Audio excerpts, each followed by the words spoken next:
बनी इसराइल के दो भाइयों की कहानी।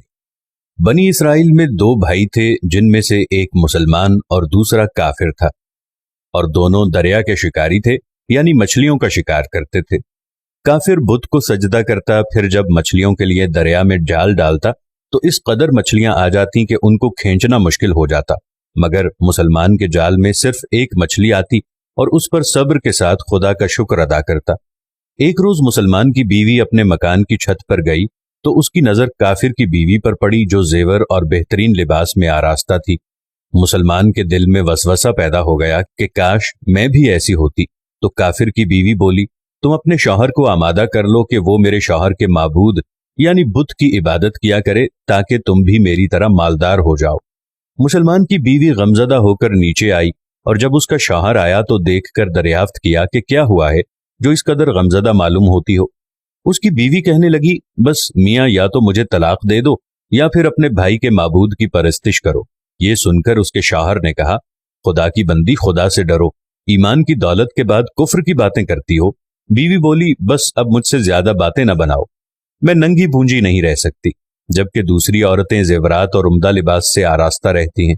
जब उस मर्द मोमिन ने देखा कि औरत जिद पर उतर आई है और उसका इसरार हद से गुजर चुका है, तो उसने औरत को तसल्ली दी और कहा कि घबराने की जरूरत नहीं, मैं कल से कारीगरों और मजदूरों में जाकर मेहनत करूंगा और रोज 2 दीनार दूंगा, इस तरह अपनी हालत को दुरुस्त कर लेना। ये सुनकर औरत को कुछ तसल्ली हुई। वो मर्द मोमिन मजदूरी की तलाश में निकला, किसी ने उसकी बात ना मानी। बिलाखिर मायूस होकर किसी दरिया के किनारे पहुंचा और शाम तक अल्लाह ताला की इबादत में मसरूफ रहा। रात को जब घर आया तो बीवी ने दरियाफ्त किया कि आज तुम कहाँ थे। वो कहने लगा कि बादशाह की खिदमत में था, बादशाह ने मुझसे 30 दिन काम करने की शर्त रखी है। उसकी बीवी बोली, वो बादशाह तुमको क्या देगा? तो उसने जवाब दिया कि मेरा बादशाह बड़ा करीम है और उसके खजाने मालो दौलत से भरे हुए हैं, वो मुझे वो देगा जो मैं चाहूंगा। चुनाचे इसी तरह वो अपने माबूदे बरहक की इबादत में मसरूफ रहा। 29वीं रात हुई। बीवी ने कहा, सुनो मियाँ, अगर कल तुम मुझे मजदूरी लाकर ना दे सके तो मुझे तलाक दे देना। ये सुनकर उसको किसी कदर परेशानी लाहिक हुई और तीसरी सुबह उसने यहूदी से कहा, क्या तुम मुझे मजदूरी पर लगा लोगे? यहूदी बोला, ठीक है, मगर मेरे पास तुम्हारे खाने पीने का कोई बंदोबस्त नहीं होगा। वो मर्द मोमिन रोजे की नीयत करके काम पर गया। दूसरी तरफ एक आदमी उसकी बीवी के पास गया, दरवाजा खटखटाया तो बीवी दरवाजा खोलने के लिए बाहर निकली।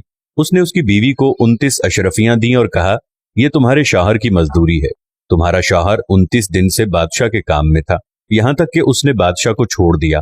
अगर वो 30वें दिन भी काम पर आता तो उसको बहुत सी उजरत मिल जाती, लेकिन वो यहूदी के पास चला गया। अगर वो मजीद बादशाह का काम करता तो बादशाह उसको मजीद उजरत देता। बस ये लो 29 अशरफियां। इनमें से एक अशरफी इसलिए कम है क्योंकि आपका शौहर 30वें दिन काम पर नहीं गया। वो औरत उनमें से एक अशरफी लेकर बाजार निकली। जब उसने सुनार को वो अशरफी दी तो उसने 1000 दिरहम औरत के हवाले कर दिए। जब शाम के वक्त शौहर घर आया तो बीवी ने उससे पूछा कि आज तुम कहाँ थे? आदमी बोला, मैं यहूदी की दुकान पर था। उसकी बीवी ने कहा, आखिर बादशाह की खिदमत की बजाय तुम दूसरे की खिदमत क्यों करते हो? फिर अपने शौहर को अशरफियों का वाकया सुनाया, जिसको सुनकर मर्द मोमिन रोते हुए बेहोश हो गया। जब उसको होश आया तो बीवी से कहने लगा, अफसोस कि मैंने बादशाह दो जहां की खिदमत का हक अपने ऊपर लाजिम ना किया। इसके बाद उसने सब कुछ छोड़ दिया और पहाड़ों पर चला गया, जहां खुदा की इबादत में मसरूफ रहकर जिंदगी गुजारी और वहीं उसका इंतकाल हो गया।